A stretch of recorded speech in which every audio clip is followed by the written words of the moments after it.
troisième partie qui est la section quant à savoir si l'N-Soft est Keter. Afin de savoir si l'N-Soft est Keter, nous avons voulu rapporter et présenter dans cette section le désaccord qui a divisé les kabbalistes quant à savoir si l'N-Soft est Keter elle-même ou non, et c'est pourquoi nous lui avons donné ce nom, quant à savoir si l'N-Soft est Keter. Chapitre 1.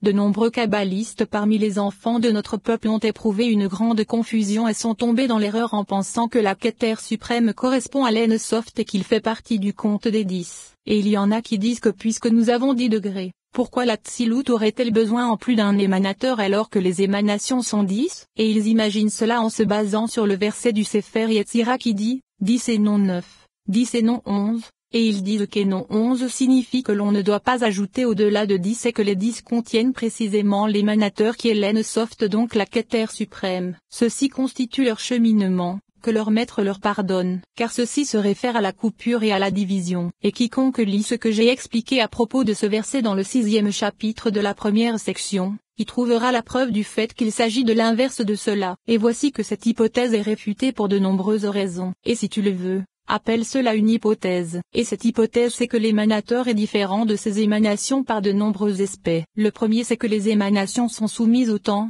mais il n'est pas subordonné au temps. Mais mon intention n'est pas de parler de temps au sens premier, car ce que je veux dire c'est que le temps existait déjà alors qu'elle n'avait pas encore émané, avant la Tzilut. Et ceci est impossible pour l'N-Soft car il n'y eut aucune existence qui apparut alors que lui était nécessaire. Et c'est lui qui fit émaner le temps bien qu'il ne fût pas temporel. À Dieu ne plaise. Et grâce à cela on comprendra qu'il soit dit il est premier et il n'y a pas de début à son commencement, car puisqu'il est dit qu'il est premier et que tout mot premier se réfère à ce qui n'a pas de commencement, en vérité il est premier pour tout ce qui vient après lui. Mais l'expression premier se réfère au début du temps. Et ainsi, il est dit qu'il est premier, et il n'y a donc pas de début à son commencement. Et l'expression premier n'a pour fonction que d'affirmer que rien ne le précéda, outre lui-même. Et c'est ce qu'il est dit dans les Tikkunim anti / je suis premier et je suis dernier. Et l'explication du Rashbi, qu'il repose en paix, c'est qu'Ani c'est Ein qui est la Keter suprême, et Ani c'est Malkut qui est la fin de la Tzilut.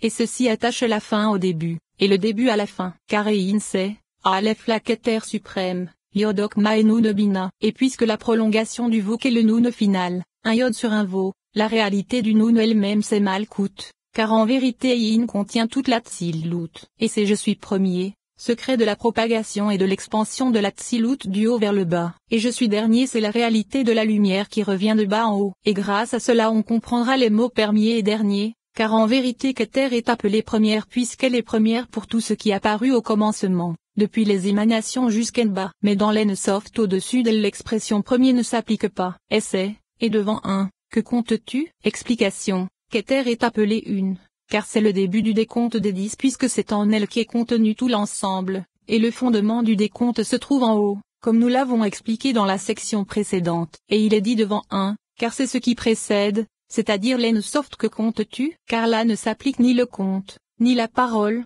ni la nécessité. Et là-dessus, il est dit, lui racontera-t-on que je parle? Et là ne s'applique pas le compte. Et grâce à cette introduction, on comprendra le verset qui a dérangé tous les gens superficiels. Vous êtes mes témoins, dit l'Éternel, et mon serviteur que j'ai choisi, afin que vous me connaissiez et que vous me croyiez, et que vous compreniez que je suis lui. Avant moi aucune divinité ne fut formée, et après moi il n'y en aura pas. Et l'explication de je suis lui c'est qu'il s'agit de Keter.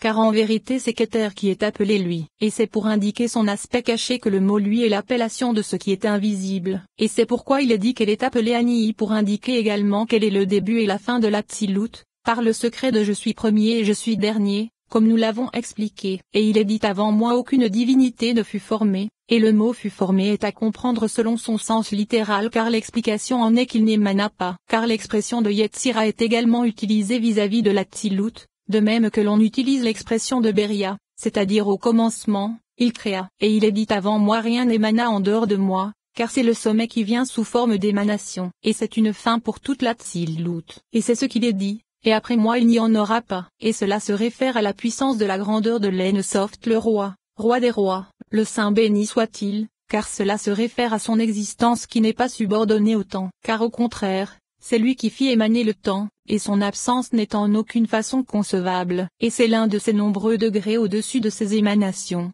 car toutes sont subordonnées à l'existence puisque le temps existait déjà, car seul l'Ensoft existait avant l'Atzilut. Et de nombreuses personnes pensèrent que Keter précéda tout, c'est-à-dire que puisque l'Atzilut n'existait pas elle se trouvait dans l'existence, et qu'elle est toujours un vêtement pour l'émanateur. Et ceux qui sont de cet avis sont des aveugles. Et le principe nécessaire qui fut rapporté à ce propos, c'est ce qu'ont dit nos maîtres de mémoire bénis dans les Pirkei de Rabbi Eliezer. Avant que ne fût créé le monde, il n'y avait que lui et son nom. L'explication en est que lui et son nom sont l'Ensoft et Keter. Et à partir de là, il est indiqué que Keter précéda et qu'elle s'unit à l'émanateur et le revêtit. Et il n'est pas bon de croire une telle chose, car toute l'Atzilut émana en un seul instant, et même Keter fait partie des émanations, comme cela est indiqué dans de nombreuses paroles dont nous en rapporterons certaines dans cet ouvrage, avec l'aide de Dieu, et en particulier dans la section sur l'essence et les réceptacles, dans la section sur l'ordre de l'Atzilut et dans la section sur les clartés. Il se trouve que l'émanateur est exalté au-dessus de ces émanations, car ces émanations furent précédées de leur absence, ce qui n'est pas le cas de l'émanateur, le roi, roi des rois. Le Saint béni soit-il. Voici la première différence. L'émanateur se différencie également des émanations par le fait que leur existence dépend de ce qu'elles ne sont pas, c'est par l'émanateur qu'elles vinrent à l'existence, car c'est la source, la lumière et le chefa pour ces émanations qui se trouvent toutes avoir besoin de lui. Et l'Ensoft béni soit-il, n'a aucun besoin outre de lui-même. Il est la source de vie, et la vie émane à partir de lui jusqu'à ce qu'il fasse vivre les êtres vivants. Et c'est pourquoi le Rashbi, qu'il repose en paix, l'a parfois désigné dans les Tikkunim par l'expression lumière qui ne provient d'aucune lumière etc., car il ne dépend pas de l'existence ou du chefa de quelque chose qui serait autre chose que lui-même, mais c'est la source de la lumière qui va vers tous les autres luminaires. Et cette chose, le Rashbi, qu'il repose en paix, l'a expliqué dans les Tikkunim et dans le Zohar sur la Parasha Bereshit. Rabbi Siméon a encore dit, « Voyez maintenant que moi je suis lui, et aucune divinité ne se tient avec moi. » Il dit, « Mes amis, écoutez les anciennes paroles que je veux vous révéler. » Qui a dit « Voyez maintenant que moi je suis lui, et aucune divinité ne se tient avec moi. » C'est la cause qui se trouve au-dessus de toutes les causes, celui qui est appelé cause des causes, la cause qui se trouve parmi les autres causes, mais ces causes ne peuvent rien faire sans avoir reçu la permission de la cause qui se trouve au-dessus d'elles. Comme je l'ai dit plus haut à propos de faisons un homme, faisons fait assurément référence à deux choses, dont l'une dit à celle qui se trouve au-dessus d'elle. Et celle qui se trouve au-dessus d'elle n'agit pas tant qu'elle n'a pas reçu conseil de sa voisine. Mais celle qui est appelée cause au-dessus de toutes les causes n'a rien d'identique que ce soit au-dessus ou au-dessous d'elle, comme il est écrit. À qui me comparerez-vous et serais-je identique, dit le Saint. Et il dit, voyez maintenant que moi je suis lui, et aucune divinité ne se tient avec moi. Alors de qui prendrait-il conseil s'il est dit, et Elohim dit, faisons un homme. Voici que par cette parole le Saint, béni soit-il, voulut se retirer dans ce degré élevé, l'Ensoft au-dessus de ses émanations, car l'inférieur a besoin de prendre conseil du supérieur puisqu'il a besoin du chefa que sa cause lui prodigue. Et c'est pourquoi il est dit faisons l'homme, c'est-à-dire toi prodigue et moi j'agirai. Et il se trouve que l'homme fut fait par l'intermédiaire des deux, et le supérieur doit encore être prodigué depuis sa cause car il n'a dans sa main aucun pouvoir non plus. Mais l'Ensoft béni soit-il, n'a besoin de dire faisons à rien d'autre que lui-même, car moi je suis lui, et aucune divinité ne se tient avec moi, c'est-à-dire avec l'assistance de mon nom, ni un inférieur car il n'y a rien qui lui soit identique en bas, ni un supérieur car il n'y a rien de supérieur à lui puisqu'il se trouve au-dessus de toutes les émanations. Et il est dit, c'est la cause qui se trouve au-dessus de toutes les causes. La cause qui se trouve parmi les autres causes. L'intention est de nous expliquer qu'il est appelé cause des causes pour deux raisons. La première c'est que cela provient d'une expression d'élévation. Et la signification en est qu'il se trouve au-dessus de tous les supérieurs. Et cela ne se réfère pas à une élévation du lieu, à Dieu ne plaise, car il n'y a rien qui puisse pénétrer à l'emplacement de l'Atzilut, alors encore moins dans l'émanateur. Mais l'explication en est que c'est l'existence de l'élévation du degré, de la spiritualité et du pouvoir. Et la seconde raison c'est que cela provient de l'expression du mot cause. Et le sens en est que c'est la cause et la raison de toutes les causes qui se trouvent dans l'existence. Et voici que la seconde différence qui permet de distinguer l'Ensoft et l'émanateur béni soit-il, des émanations est expliquée. Il existe également une troisième différence qui les sépare, et c'est que chacune des émanations porte l'un des noms de la sainteté qui définit ce qui se trouve en elle et par lequel est désignée cette séphira et cette émanation, comme par exemple Yé pour Keter, Ya pour Okma, et ainsi de suite pour toutes les autres séphirotes comme nous l'avons expliqué dans la première section. Et ainsi, le nom de 4 lettres contient toute l'Atzilut comme cela est expliqué dans le Zohar, et nous expliquerons cela dans la section sur le nom de 4 lettres. Mais il n'en est pas ainsi de l'Ainsoft l'émanateur béni soit-il, car il n'a ni nom ni point qui puisse le désigner, ni aucun attribut qui puisse le définir, et nous n'avons trouvé aucun nom qui puisse le désigner. Cependant, il est nécessaire à l'existence, et l'explication en est qu'il est nécessaire par son existence car il est impossible au monde de ne pas avoir de dirigeant qui lui donne le chefa et fasse vivre toutes les émanations, et à partir de cela, son existence est nécessaire, et puisqu'il n'existe aucun nom qui le définisse, c'est pourquoi nous le décrivons par le fait qu'il est nécessaire à l'existence, et ce nom lui a été attribué par les chercheurs, et on lui a également attribué le nom d'Ainsoft car il n'a ni limite ni fin, car toute chose définie par un nom a une fin, et la divinité, puis qu'elle n'a pas de fin, n'a pas de nom qui la définisse, et c'est pourquoi nous le désignons par le terme Ainsoft et il en existe encore une autre explication. C'est que son investigation n'a pas de fin. Or il n'en est pas de même pour les autres investigations qui ont une fin et un consensus final. En vérité,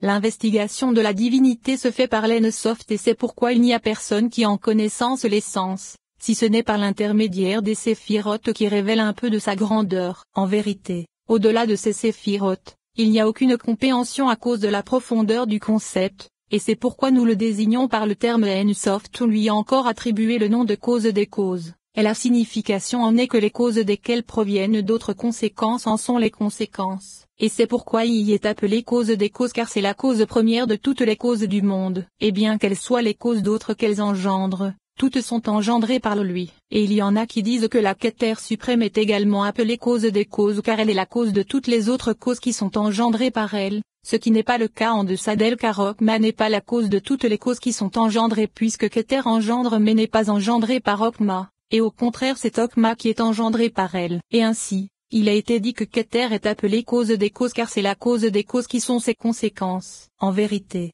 s'il est appelé cause de toutes les causes et raison de toutes les raisons, selon l'accumulation de toutes les preuves qui démontrent que l'Ainsoft est la cause de toutes les causes et même de Keter, ce n'est pas le cas de Keter car il n'est pas juste de lui attribuer l'expression de toutes les causes. Ainsi, toutes les causes qui ont déjà une raison et une cause qui l'engendre, car Keter est engendré par l'Ainsoft et l'Ainsoft est sa cause, ne peuvent pas non plus recevoir cet attribut, tout comme dans le cas de Keter, et ces 3 noms que sont Ainsoft, cause de toutes les causes et raison de toutes les raisons furent attribués à l'émanateur, béni soit-il, par le Rashbi en de nombreux endroits de ses ouvrages, et il lui attribua également d'autres noms comme secret des secrets, ancien des anciens et ainsi de suite. Et lorsque l'on en précisera la source, on trouvera que tous se réfèrent à la dissimulation, car nous avons expliqué qu'il n'a ni nom, ni existence, ni appellation qui le définissent. Et voici expliquer la 3e différence qui sépare l'émanateur des émanations, outre les nombreuses autres différences comme l'absence de mesure, d'attribut, d'apparence ou de changement. Car tout se rapporte à ces séphirotes, mais nous n'allons pas nous y attarder. Et il est dit que puisque l'émanateur est élevé et séparé de ses émanations, fin de la différence, et que la fin de la distance est éloignée, ainsi il n'est pas approprié que l'émanateur fasse partie du nombre des émanations, à Dieu ne plaise, comme l'ont pensé ceux qui ont dit qu'il s'agit de Keter. Et maintenant, nous allons en apporter des preuves. Chapitre 2. Après avoir, dans le chapitre précédent, renforcé l'opinion selon laquelle Keter n'est pas l'Ainsoft, nous allons maintenant dans ce chapitre réfuter cette hypothèse grâce aux paroles du Rashbi, qu'il repose en paix, qui éclaira les yeux d'Israël avec cette sagesse, et nous en avons de nombreuses preuves dans ces paroles. La première, c'est qu'il a dit dans les Tikkunim, mais le nom Yahvé est une Merkaba pour son maître, pour la Keter suprême, et à cause de cela il n'y a pas de saint comme l'Éternel. La cause de tout caché est dissimulée dans Keter et c'est à partir d'elle que s'étend sa lumière sur Yahvé car c'est, Yodokma, Bina, vos contenant 6 séphirotes, Malkout, et nous n'allons pas en dire plus sur ce sujet afin de ne pas nous éloigner de notre objectif. Et ce qu'il est clairement expliqué c'est que Yahvé se réfère à 9 séphirotes, et alors vient c'est une Merkaba pour son maître Keter 31. Et la signification de son maître c'est que c'est un père pour toute la Tsilut. Et toute la Tsilut est un trône pour lui. Et il est dit qu'il n'y a pas de saint comme l'Éternel. Ainsi, avec ce qu'a expliqué le Rashbi, qu'il repose en paix, à un autre endroit par il n'y a pas de saint comme l'Éternel, cela se réfère à Keter. Et il a dit que c'est le Kaf de comme l'Éternel car c'est le Kaf de Keter. Et l'interprétation du Kaf c'est que ce sont 2 Yod par le secret de 10 et 10 qui font 20. Et c'est ce qu'il a dit, et à cause de cela, il n'y a pas de saint comme l'Étomel. Explication, puisque Yahvé est une Merkaba pour Keter. car le nom de 4 lettres a un iode au début et a donné un iode à la fin, ce sont 2 iodes par le secret de la lumière qui va et de